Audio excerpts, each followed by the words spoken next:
नमो भगवते वासुदेवाय. तर आपण श्रीमद भागवत महापुराण पाहत आहोत. त्यातील हा आपला 4था स्कंद. 4थ्या स्कंदातील अध्याय 17वा. 17व्या अध्यायामध्ये आपण पृथूचे पृथ्वीवर रागावणे आणि पृथ्वीकडून त्यांची स्तुती. मैत्रेय म्हणतात, अशा प्रकारे जेव्हा बंदीजनांनी महाराज पृथूंच्या गुणांचे आणि कर्माचे वर्णन करून त्यांची प्रशंसा केली, तेव्हा त्यांनी सुद्धा त्यांचा आदर सत्कार करून व त्यांच्या मनाप्रमाणे त्यांना वस्तू देऊन संतुष्ट केले.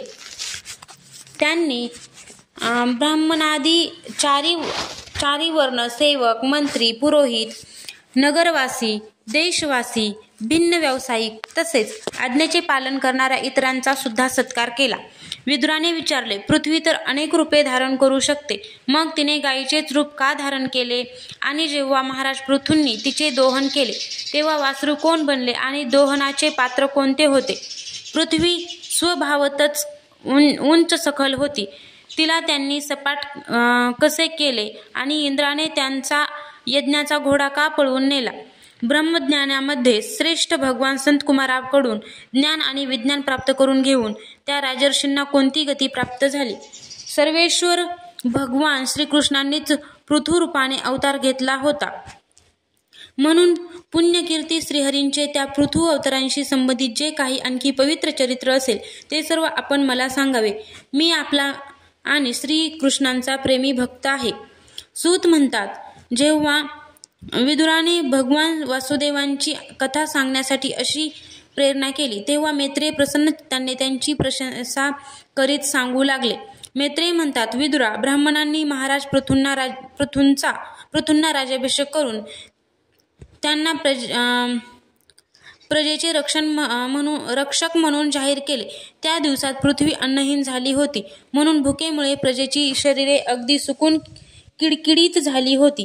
ती प्रजा आपले स्वामी पृथू यांच्याजवळ येऊन म्हणाली, राजन, ज्याप्रमाणे झाडाच्या ढोलीत धगधगणाऱ्या आगीमुळे ते झाड जळून जाते, त्याचप्रमाणे आम्ही पोटात उसळलेल्या भुकेच्या आगीमुळे जळू लागलो आहोत.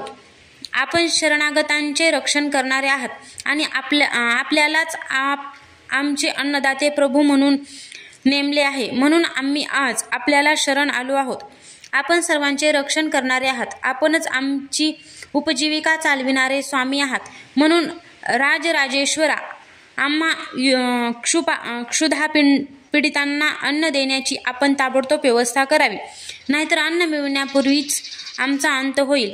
मैत्रेय म्हणतात, हे कुरुवर, प्रजेचा करुण आक्रोश ऐकून महाराज पृथू पुष्कळ वेळेपर्यंत विचार करीत राहिले. शेवटी त्यांना अन्नाचा अभाव होण्याचे कारण समजले. पृथ्वीने स्वतःच अन्न आणि औषधी वनस्पती आपल्यात लपवून ठेवलेल्या आहेत असा आपल्या बुद्धीने निश्चय करून त्यांनी आपले धनुष्य उचलले आणि त्रिपुर विनाशक भगवान शंकराप्रमाणे अत्यंत क्रुद्ध होऊन पृथ्वीला लक्ष्य करून धनुष्याला बाण जोडला. त्यांनी हातात शस्त्र घेतले पाहून पृथ्वीचा थरकाप झाला आणि जसे व्याधाने पाठलाग केल्यावर हरिण धावते त्याप्रमाणे ती घाबरून गायीचे रूप घेऊन पळू लागली. हे पाहून पृथूंचे डोळे रागाने लाल झाले. पृथ्वी जेथे गेली तेथे धनुष्यावर बाण चढवून त्यांनी चित्तीचा पाठलाग केला. दिशा उपदिशा, स्वर्ग, पृथ्वी आणि अंतरिक्षामध्ये जेथे ती धावत जाऊ लागली तेथे महाराज पृथू शस्त्र घेऊन आपल्या मागे येत आहेत असे तिला दिसले. ज्याप्रमाणे मनुष्याला मृत्यूपासून कोणी वाचू शकत नाही, त्याप्रमाणे तिला त्रैलोक्यात वेनपुत्र पृथूपासून वाचवणारा कोणीही भेटला नाही. तेव्हा ती अत्यंत भयभीत झाली आणि दुःखी अंतकरणाने मागे फिरली आणि महाभाग पृथूला म्हणू लागली, धर्म जाणणाऱ्या शरणागत वत्सल राजन, आपण सर्व प्राण्यांचे रक्षण करण्यात तत्पर आहात, आपण माझेही रक्षण करावे. मी अत्यंत दीन आणि निरापराध आहे.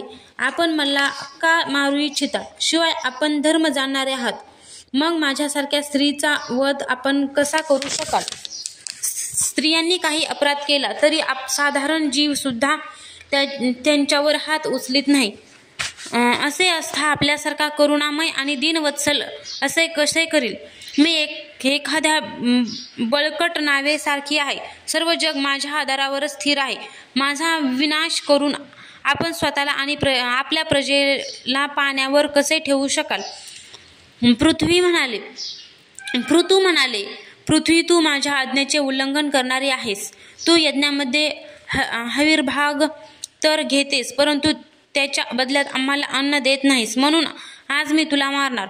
तू दररोज हिरवेगार गवत खातेस आणि आपल्या स्तनातून दूध मात्र देत नाहीस.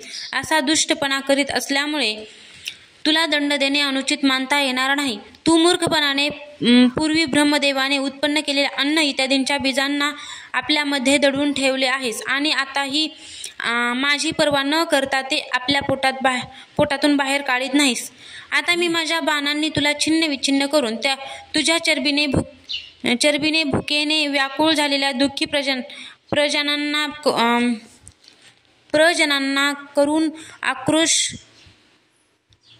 शांत करीन. जो दृष्ट फक्त आपलेच पोषण करणारा आणि इतर प्राण्यांच्या बाबतीत निर्दय असेल, मग तो पुरुष स्त्री किंवा नपुंसक कोणीही असो, त्याला राजाने मारणे अयोग्य नाही. तू मोठी गर्विष्ठ आणि मदोन्मत्त आहेस. यावेळी मायेनेच हे तू गायीचे रूप धारण केले आहेस. मी बाणांनी तुझे तुकडे तुकडे करून आपल्या योग बलाने प्रजेला धारण करीन.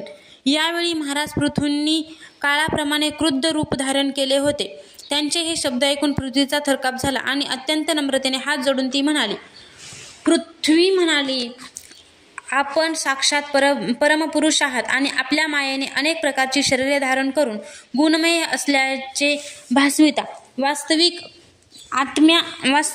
आत्मानुभवाच्या द्वारा आपण अधिभूत अध्यात्म आणि अधिदैवांसंबंधित अभिमान आणि त्यातून उत्पन्न झालेल्या राग द्वेषादिकांपासून अलिप्त आहात. मी आपणास वारंवार नमस्कार करीत आहे. आपण संपूर्ण विश्वाचे निर्माते आहात. आपणच ही त्रिगुणात्मक सृष्टी रचली आहे आणि मला सर्व जीवांचे आश्रयस्थान बनविले आहे. आपण सर्वथा स्वतंत्र आहात. प्रभो, आपणच जर शस्त्र घेऊन मला मारण्यासाठी सज्ज झाला तर मी आणखी कोणाला शरण जाऊ? कल्पाच्या आरंभी आपणच आपल्या आश्रयाने राहणाऱ्या अनिर्वचनीय मायेने या चराचर जगाची उत्पत्ती केली होती आणि त्या मायेच्या योगानेच आपण हिचे पालन करण्यासाठी तयार झाला आहात. आपण धर्मपरायण आहात. असे असता गायीचे रूप धारण केलेल्या मला कसे मारू शकता? आपण एक असूनही मायेमुळे अनेक रूप आहात असे वाटते. आपण स्वतः ब्रह्मदेवाला उत्पन्न करून त्यांच्याकडून विश्वाची निर्मिती केली आहे. आपण साक्षात सर्वेश्वर आहात. जितेंद्रिय नसलेले लोक आपल्या लीला कसे जाणू शकतील? त्यांची बुद्धी आपल्या न समजणाऱ्या मायेने मूढ झाली आहे. आपणच पंचमहाभूते, इंद्रिय, त्यांच्या अधिष्ठात्री देवता, बुद्धी आणि अहंकार रूप आपल्या शक्तींच्या द्वारा क्रमश जगाची उत्पत्ती, स्थिती आणि संहार करीत आहात. वेगवेगळ्या कार्यांसाठी वेळोवेळी आपल्या शक्तीचा तिरोभाव होतो. आपण साक्षात परमपुरुष आणि जगतविधाते आहात. आपणास माझा नमस्कार असो. हे अजन्मा प्रभू, आपणच रचलेले पंचमहाभूते, इंद्रिय आणि अंतःकरण रूप जग ठेवण्याची अधिवराह रूप होऊन मला रसातळातून पाण्याच्या बाहेर काढले होते. अशा प्रकारे एक वेळ माझा उद्धार करून आपण धराधर हे नाव मिळविले होते. आज तेच आपण वीरमूर्ती पाण्यावर नावेप्रमाणे स्थिर राहून माझ्याच आश्रयाने राहणाऱ्या प्रजेचे रक्षण करण्यासाठी तीक्ष्ण धार असलेले बाण घेऊन दूध न देणाऱ्या माझ्या अपराधासाठी मला मारू इच्छिता. या त्रिगुणात्मक सृष्टीची रचना करणाऱ्या आपल्या मायेने माझ्यासारख्या साधारण जीवांचे चित्त भ्रमित होते. असे लोक आपल्या भक्तांच्या लीलांचा सुद्धा आशय समजू शकत नाहीत. तर मग आपल्या एखाद्या क्रियेचा उद्देश समजला नाही तर त्यात आश्चर्य कसले? अशा आपल्या जितेंद्रिय भक्तांच्या यशाचा विस्तार करणे